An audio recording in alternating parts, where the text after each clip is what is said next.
ఈ సిగ్గులేనోడు మరి బామాటి ఫామ్ హౌస్లో డ్రగ్స్తో దొరికితేనేమో కేసు కాదు, ఇంకో ఎమ్మెల్సీ కోడి పందాలతో దొరికిండు, దాని మీద లేదు.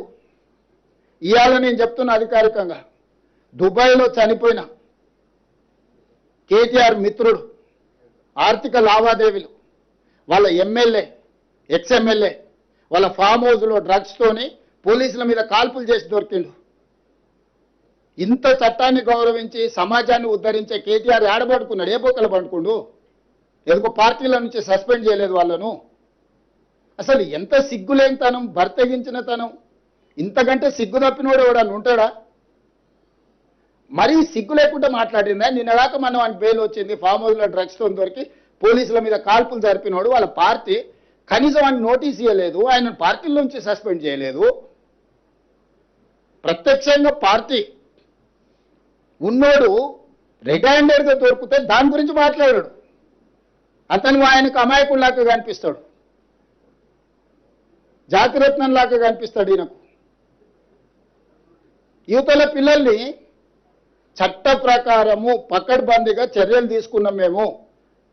మేము కేటీఆర్ బావమరిది ఫామ్ హౌస్లో డ్రగ్స్ దొరికినా నోటీస్ ఇచ్చినాం, పోలీస్ స్టేషన్కి వచ్చి విచారణను ఎదుర్కోమని. ఈరోజు ఫోక్సో కేసుల విచారణ ఎదుర్కొంటున్న బండి భగీరథ్ కూడా ఇంటికి వెళ్ళి పోలీసులు నోటీస్ ఇచ్చిండ్రు, వాళ్ళు కొంత సమయం పెట్టిండ్రు వస్తామని. దాని తర్వాత సర్టిఫికెట్ అమ్మాయి మైనర్ ఆఫ్ మేజర్ అని ప్రభుత్వ రికార్డ్స్ మేము సేకరించినాము. అమ్మాయి ఏజ్ ఎంత అనేది ఎవరు నిర్ధారించాలి? కేటీఆర్ ఏమన్నా సర్టిఫికెట్ ఇచ్చే అథారిటీనా? ఆర్ఎస్ ప్రవీణ్ ఏడికి లేచిందే పరగాని కేటీఆర్ ఏదనుకుంటే అదే అనుకుంటాడు, కల్వకుంట్ల రాజ్యాంగం అనుకుంటుండు. వాళ్ళ నాయన దిగిపోయి చాలా రోజులైంది, వాళ్ళ నాయన అర్థమై ఫామ్ హౌస్లో వండుకున్నాడని ఆయనకు అర్థమైతలేదు. ఈయన చెప్పింది నిజమైతే వాళ్ళ నాయన ఎందుకో స్టేట్మెంట్ ఇవ్వలేదు. ఒక మైనర్ గర్ల్కి అన్యాయం జరిగితే లీడర్ ఆఫ్ అపోజిషన్ ఎక్కడ పడుకుండు, ఏడ నిద్రపోతుండు? బయటకు వచ్చి మాట్లాడడానికి ఒకవేళ శక్తి లేకపోయినా ప్రెస్ నోట్ అన్నా రిలీజ్ చేయాలి కదా. పార్టీ మీటింగ్లో పక్క పార్టీ వాడు వస్తేనో జగిత్యాల పోయేస్తాడు. కానీ ఇంత మేజర్ ఇన్సిడెంట్ రాష్ట్రంలో జరిగితే ప్రధాన ప్రతిపక్ష నాయకుడు ఎక్కడికి పోయిండు? స్పందించాడా? ఆయనకు బాధ్యత లేదా? మీరు ఎప్పుడన్నా అడిగినరా ప్రతిపక్ష నాయకుడు ఏం చేస్తున్నాడు? ఒక మైనర్ గర్ల్కి ఇంత అన్యాయం జరిగితే స్పందించాలి, ఆ బాధిత కుటుంబానికి అండగా నిలబడాలి ప్రతిపక్ష నాయకుడు.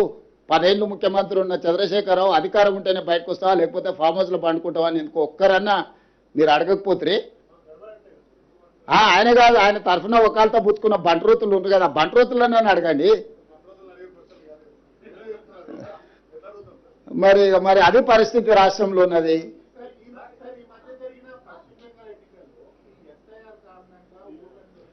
ఇక దాని మీద నిదానంగా మాట్లాడుకుందాం. Thank you.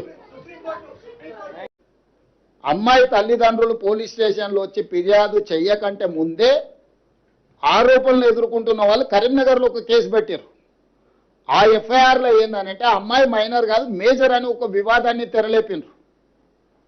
ఆ వివాదాన్ని తెరలేపినప్పుడు ఆ అమ్మాయి మైనరా మేజరా అనేది ప్రభుత్వం పరిశీలించుకోవాల్సిన అవసరం ఉంది. ఆ సమయంలో ప్రధానమంత్రి పర్యటన ఉన్నప్పుడు మీరు అన్నట్టే ఆ ఇంటి మీదకి 1000 మంది పోలీసులను పంపితే ప్రధానమంత్రి పర్యటనతో మా పార్టీ ఆకాశం అంతా ఎత్తెగిరింది, తెలంగాణలో మొత్తం గెలిచిపోతుంది, దీని మీద కక్ష సాధింపు చర్యల కింద పోలీసులను పంపించిందని ఆయన రెడీగా కూర్చున్నాడు. సో ఇవన్నిటి నేపథ్యంలో ఇది చాలా సున్నితమైన సమస్యను సున్నితంగా పరిష్కరించినాం. ఎక్కడైనా సెక్షన్స్లలో ఏమైనా లోపం ఉందా, లేకపోతే అరెస్టులో లోపం ఉందా, రిమాండ్లో లోపం ఉందా, కోర్టులో మా వాదనలో ఏమైనా లోపం ఉందా, ఎక్కడ లోపం ఉంది చెప్పండి. ఒక్కటే కేటీఆర్కు బండి సంజయ్కి ఏదో పంచాయతీ ఉంది, ఆ పంచాయతీని పిల్లల మీద పెట్టి కేటీఆర్ తీర్చుకోవాలనుకుంటే ఆర్ఎస్ ప్రవీణ్ ఉద్యోగం పోయింది కాబట్టి ఉద్యోగం లేక గాలికి తిరుగుతా నేనే విచారణ అధికారిని అని ఆయన ఇంకా భ్రమలలో ఉన్నట్టున్నాడు. ఆయన తీసేసిన తహసీల్దార్, ఆయనకి ఇది అర్థమైతే లేదు.